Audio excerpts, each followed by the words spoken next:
আমি জনতাকে বলি, দেখো বাংলাদেশে এখন একটা সরকার আছে, আমি বলি এটা তালেবান সরকার। এই সরকারের নাম কি? হুজুর এটা আবার কি বললেন?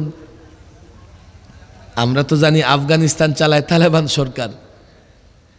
তালেবানের পক্ষে কথা বলবার পরে আমার অন্তত এই বিষয়ে কত যে জিজ্ঞাসাবাদ করছে, আর এখন দেখো আমেরিকাও তালেবানের পক্ষে কয়। আমি সাগত সব ছোট মানুষটা, আমি বলছি আমার অপরাধ। তালেবান মানে কি? তালেবান অর্থ কি? এ যুবকরা মুখস্থ করো, তালেবান অর্থ কি? তালেবান অর্থ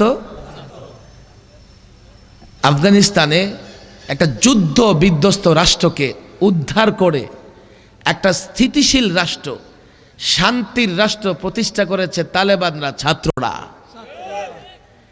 এরপরে এই ছাত্ররা যে সরকার গঠন করেছে সেই সরকারকে বলা হয় তালেবান সরকার, তাই তো? বাংলাদেশে 5ই আগস্টের পরিবর্তনের পেছনে রক্ত দিয়েছে ছাত্ররা। সরকার গঠন করেছে ছাত্র, আবার 3 জন ছাত্র আছে উপদেষ্টাও, কথা ঠিক না বেঠিক? ছাত্ররা বিপ্লব করেছে, ছাত্র সরকার গঠন করেছে। আফগানিস্তানের ভাষায় বলতে হলে বলতে হয় ছাত্রদের সরকার মানে তালেবান সরকার।